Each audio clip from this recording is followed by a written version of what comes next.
ये कहानी इंग नाम की एक लड़की की है जो कि एक आइलैंड में बने हुए रिफॉर्मर स्कूल यानी कि ऐसे स्कूल जहां पर उन लोगों को भेजा जाता है जिसने क्राइम किया है और गवर्नमेंट उन्हें सुधारने के लिए इस स्कूल में भेजते हैं ताकि वो सुधरे और अच्छे इंसान बने। तो ये लड़कियों के लिए एक रिफॉर्मर स्कूल था। अब इंग ने क्या क्राइम किया है ये मैं आप लोगों को बाद में बताऊंगा, लेकिन सबसे पहले इस आइलैंड और स्कूल के बारे में बताता हूँ। पहले इस आइलैंड पे एक जेल था जहाँ पर खूंखार कैदियों को रखा जाता था, लेकिन एक दिन कुछ ऐसा हुआ कि लोग कहने लगे कि इस आइलैंड पे आत्मा है, वो भी शैतानी, और वो आत्माएं धीरे धीरे करके इन सारे कैदियों को मारने लगी। गवर्नमेंट को इस जेल को बंद करना पड़ा और फिर इस जेल की जगह पर खुला रिफॉर्मर स्कूल, और तब से लेकर अब तक ये स्कूल यहाँ पर चल रहा है। इस स्कूल की प्रिंसिपल है प्रिसेना, जिसे सब स्कूल में मदर कहते हैं, और इस स्कूल में सिर्फ एक लड़का काम करता है जिसका नाम है पिन, जो कि मेनलैंड से आइलैंड और आइलैंड से मेनलैंड जाने का काम करता है। और आज भी वो इंग को लेके इस स्कूल में आया है। सब लोग इस स्कूल में सही है, लेकिन इस स्कूल में एम नाम की एक सीनियर का हुक्म चलता है। एम और उसके दो दोस्त मैपरंग और नच, ये तीनों मिलके सबको परेशान करती हैं, सबको बुली करती हैं, और कहा तो ये भी जाता है कि मदर भी इन तीनों की हरकतों को नजरअंदाज करते हैं। एम दिली दिल में पिन को पसंद करती है, पिन से प्यार करती है, और वो पिन को बताती है कि मदर अब कुछ ही देर में मुझे यहाँ से रिहा कर देगी। गवर्नमेंट को ये बताया जाएगा कि मैं सुधर चुकी हूँ, लेकिन जब तक मैं यहाँ पर रहूंगी यहाँ पर राज करूंगी। एम सारे स्टूडेंट को परेशान करती थी, और अब इंग भी इस स्कूल में आ चुकी है, और अब एम और उसके दोस्त इंग को परेशान करने के तरीके ढूंढ रहे हैं। लेकिन उससे पहले मदर इंग को बताती है कि तुम्हें इस स्कूल में सारे रूल्स एंड रेगुलेशन का पालन करना है, वरना तुम्हारे लिए अच्छा नहीं होगा। और फिर वो पिन को समझाती है कि इस आइलैंड पे तूफान आया है तो तुम मेनलैंड वापस नहीं जा सकते, तुम कुछ हफ्तों के लिए यहीं पर रुक जाओ यहाँ के लाइट हाउस में। पिन भी मान जाता है। अब इंग को कमरा दिखाने के लिए एम और उसके दोस्त लेके जाते हैं। सब कोई उसका मजाक उड़ा रहे हैं। एम और उसके दोस्त उसे बार बार हर दिन परेशान करते हैं। इंग बार बार उन्हें इग्नोर करने की कोशिश करती है, लेकिन ये लोग अपनी हरकतों से पास नहीं आ रहे। वो हर रोज इंग को बहुत परेशान करते हैं। बाकी सारी लड़कियां भी इन तीनों से बहुत डरती थी। स्कूल में बस एक पिन ही था जो कि इंग को समझाता था कि सब कुछ ठीक हो जाएगा, बस कुछ टाइम की बात है और तुम यहाँ से चली जाओगी। जहाँ पर एक तरफ पिन इंग का साथ देता था, और ये देख के एम को बिल्कुल अच्छा नहीं लगता था। और आज की रात एम इंग को परेशान करने के लिए आई, लेकिन तभी उसे एहसास होता है कि उसके पीछे एक साया है। उसे लगता है कि कोई उसे डराने की कोशिश कर रहा है। वो पीछे की तरफ जाती है, लेकिन वहाँ कोई भी नहीं है, और फिर एक साया उसे धक्का दे देता है। एम गिर जाती है। एम पलट के देखती है तो वहाँ कोई नहीं है। अब अगले दिन एम और उसके दोस्तों को ये लगता है कि ये सब इंग ने किया है, इंग ने ही एम को धक्का दिया है। वो लोग इंग को परेशान करने लगते हैं, लेकिन उन लड़कियों में से प्लॉय नाम की एक लड़की थी जो इंग के ही गांव से थी। वो इन लोगों को समझाने की कोशिश करती है कि इंग ऐसा नहीं कर सकती, वो तो रात में जल्दी सो गई थी। लेकिन ये लोग प्लॉय को भी परेशान कर रहे हैं। इंग को अच्छा लगता है कि कोई तो है जो उसे दोस्त समझता है। प्लॉय से समझाती है कि ये लोग ऐसे ही हैं, सबको परेशान करने में इन लोगों को बहुत मजा आता है, तुम इन लोगों को इग्नोर किया करो। थोड़ी देर के बाद फिर ये लोग सबको परेशान कर रहे हैं, और एम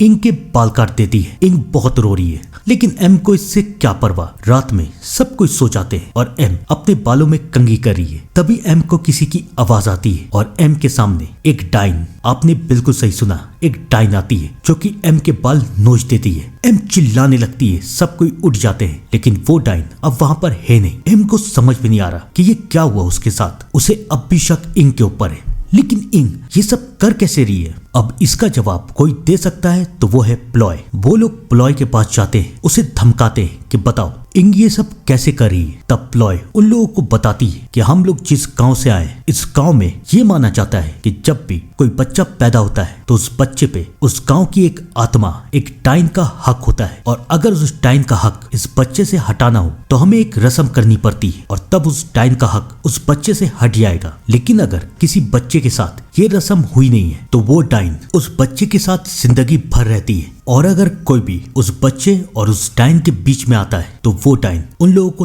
तरपा तरपा के मार देती है। हमारे गांव में सबके साथ ये रस्म होती थी, मेरे साथ भी हुई, लेकिन इंग एक अनाथ है। इंग के बाबा पहले ही मर चुके थे और उसके जन्म के वक्त उसकी माँ भी मर गई और तब गांव वालों ने उसे अनाथ आश्रम भेज दिया, इसलिए उसके साथ ये रस्म हुई नहीं। तो उसके साथ उसकी गॉड मदर डाइन है और जो भी इनके सामने आएगा उसे परेशान करेगा, वो डाइन इसका बदला जरूर लेगी। प्लॉय एम और उसके दोस्तों को समझाने की कोशिश करती है, लेकिन एम उसकी बातों का यकीन नहीं करती कि ऐसा भी हो सकता है कि कोई डाइन किसी को बचा रही है, ये नामुमकिन है। अब उन्हें इंग को सबक सिखाना है, तो वो मदर के पास जाती है। मदर को सब कुछ बताती है कि इंग बाकी लड़कियों को परेशान कर रही है। तो मदर सबके सामने इंग को पनिशमेंट देती है। पनिशमेंट खत्म, सब सो जाते हैं। मदर रात में इधर उधर घूम रही है, सब कुछ चेक कर रही है, लेकिन तभी उसे एहसास होता है कि उसके पीछे एक साया आ रहा है और फाइनली उसका सामना भी उस डाइन से यानी कि इंग के गॉड मदर से हो जाता है। वो चिल्लाने लगती है, उसकी आवाज सुन के सब कोई उठ जाते हैं और अब एम को इंग के ऊपर बहुत गुस्सा आ रहा है। एम और उसके दोस्त ये फैसला करते हैं कि वो इंग को सबक सिखाएंगे। वो इंग को किसी बहाने से अपने साथ जंगल में लेके जाते हैं और एक कुएं में बंद कर देते हैं और उससे कहते हैं कि अगर यहाँ से बाहर निकलना है तो अपनी गॉड मदर से कहो, वो तुम्हें यहाँ से बाहर निकालेगी। और फिर वो लोग स्कूल में जाके ये कहते हैं कि इंग यहाँ से भाग चुकी है। उन्हें यकीन था कि कोई भी उस कुएं में इंग को ढूंढने के लिए नहीं जाएगा और वहां दूसरी तरफ कुएं में फाइनली वो डाइन इंग के पास आती है, उसे समझाती है कि ये लोग तुम्हारे साथ बहुत बुरा कर रहे हैं, मुझसे बोलो, मैं सबको मार दूंगी। और अब इंग भी ये फैसला करती है कि वो बदला जरूर लेगी। सब कोई इंग को इधर उधर ढूंढ रहे हैं और इंग को फाइनली कुएं से उसकी गॉड मदर निकाल देती है। उसे कुएं से बाहर आता हुआ देख के एम और उसके दोस्त शॉक में आ जाते हैं कि ये बाहर कैसे निकली, लेकिन किसी के पास कोई जवाब नहीं है। प्लॉय इंग को लेके उसके कमरे में जाती है और इंग को ये पता था कि प्लॉय भी इन लोगों के साथ मिली हुई है और इंग की जासूसी कर रही। प्लॉय इंग को समझाती है कि एम ने उसे धमकी दी थी, वो कुछ नहीं कर सकती, लेकिन अब इंग को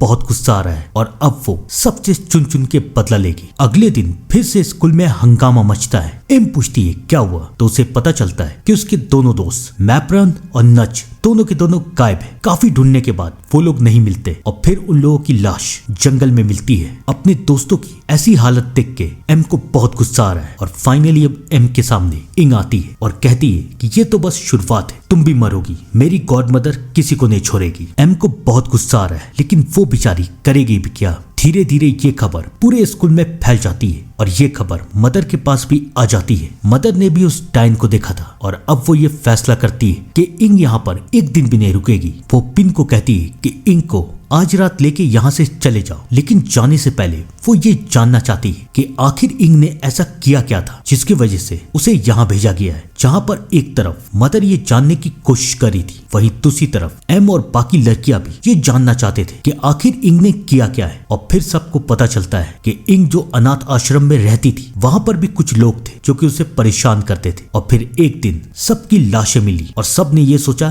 कि ये काम इंग ने किया है, लेकिन इंग समझाती कि ये काम मैंने नहीं, मेरी गॉड मदर ने किया है और आज रात भी वो यही करेगी। एम को कोई नहीं बचा सकता, जिन लोगों ने मुझे परेशान किया है आज रात वो सब मरेंगे। एम को भी ये बात पता चल जाती है, उसे समझ में नहीं आ रहा है कि वो क्या करे। सारी की सारी लड़कियां डर चुकी हैं। एम पिन के पास जाके उससे मदद मांगने की कोशिश करती है, लेकिन पिन उसे याद दिलाता है कि ये सब जो हो रहा है वो तुम्हारी वजह से हुआ है, तुमने उसे इतना परेशान क्यों किया, अगर तुम कुछ नहीं करती तो ये सब कभी नहीं होता। ये सवाल तो है कि एम ने आखिरकार ये सब क्यों किया। एम याद करती है कि जब वो पहली बार इस स्कूल में आई थी तो मदर ने उससे क्या कहा था। मदर ने उससे कहा था कि वो हर लड़की के साथ सख्ती नहीं दिखा सकती, तो उसे कोई ऐसा चाहिए जो इन लोगों को सख्ती के साथ रख सके। अगर एम ऐसा करेगी तो मदर उसकी सजा माफ करवा के उसे यहाँ से भेज देगी। और एम ने अपनी रिहाई के लिए ये सब किया था, लेकिन अब क्या फायदा, जो एम ने किया था वो तो हो चुका है। अब बारी इंग और उसकी डाइन गॉड मदर की है। फाइनली वो रात आ जाती है और अब सब कोई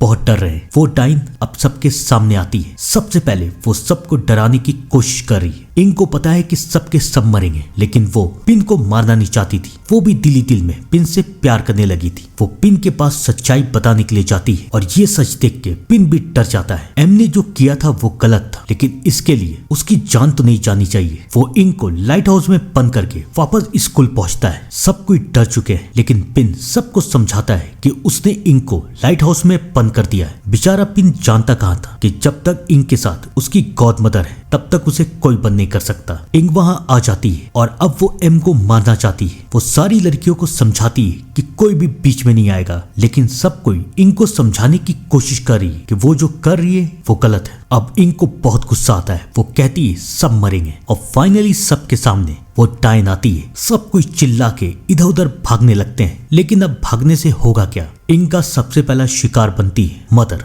जिसने ये सब किया था, जो कि सच में इसकी जिम्मेदार थी। इंग और उसकी डाइन मदर को मार देती है। मदर मर जाती हैं और लड़कियां डर के इधर उधर भाग रही हैं। अब इंग का शिकार बनेगी प्लॉय और एम। वो प्लॉय और एम के ऊपर हमला करती हैं। इससे पहले प्लॉय को कुछ हो पाता, एम उसे बचा लेती है और फिर इंग और एम के बीच में लड़ाई होने लगती है। धक्का मुक्की में दोनों छत से नीचे गिर जाते हैं। अब सुबह हो चुकी है। एम ये समझ चुकी है कि अगर उसे जिंदा रहना है तो उसे इंग को मारना पड़ेगा। इंग और एम के बीच में लड़ाई होती है और अब एम इंग को मारने वाली है, लेकिन तभी उसे ख्याल आता है कि अगर उसने ऐसा कर दिया तो उसकी पूरी जिंदगी बर्बाद हो जाएगी। वो इंग को छोड़ देती है और इंग को कहती है कि हमने पुलिस को बुला लिया है, कुछ ही देर में यहाँ पुलिस आ जाएगी और हम लोग उसे सब कुछ बता देंगे। तुम भी बचोगी नहीं, तुम कहीं भी जाओगी तो कभी नहीं बचोगी। इंग हंसती है और कहती है तुम भी नहीं बचोगी, मेरी गॉडमदर तुम्हें मार देगी। लेकिन अब इंग का ये सोचना गलत था। डाइन को समझ में आ चुका था कि अब वो इंग को किसी से नहीं बचा सकती। उसका राज अब सबके सामने आ चुका है। इससे पहले कोई उसे और इंग को अलग कर दे, वो इंग को अपने साथ लेके जाएगी। और फाइनली वो डाइन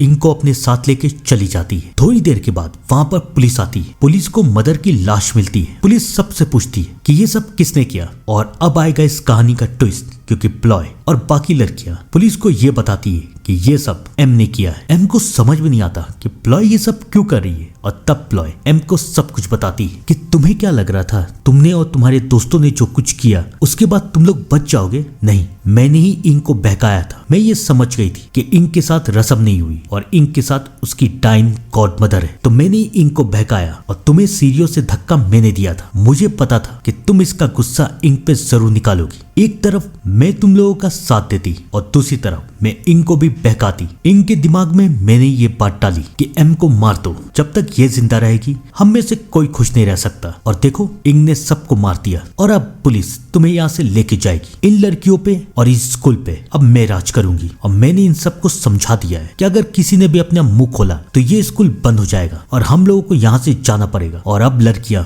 यहाँ से जाना नहीं चाहती। सब कोई मिलके एम को फंसा देते हैं और पुलिस एम को लेके वहां से चली जाती है। अब इस स्कूल में ना मदर है, ना एम, ना उसके दोस्त, ना इंग। बची है सिर्फ प्लॉय, जो कि अब इस स्कूल में राज करेगी। अब आप लोग बताइए कि गलती किसकी थी, मदर की, एम की, उसके दोस्तों की, इंग की या फिर प्लॉय की? कौन था इस कहानी का विलेन? जवाब जरूर दीजिएगा। तब तक के लिए thank you and good bye.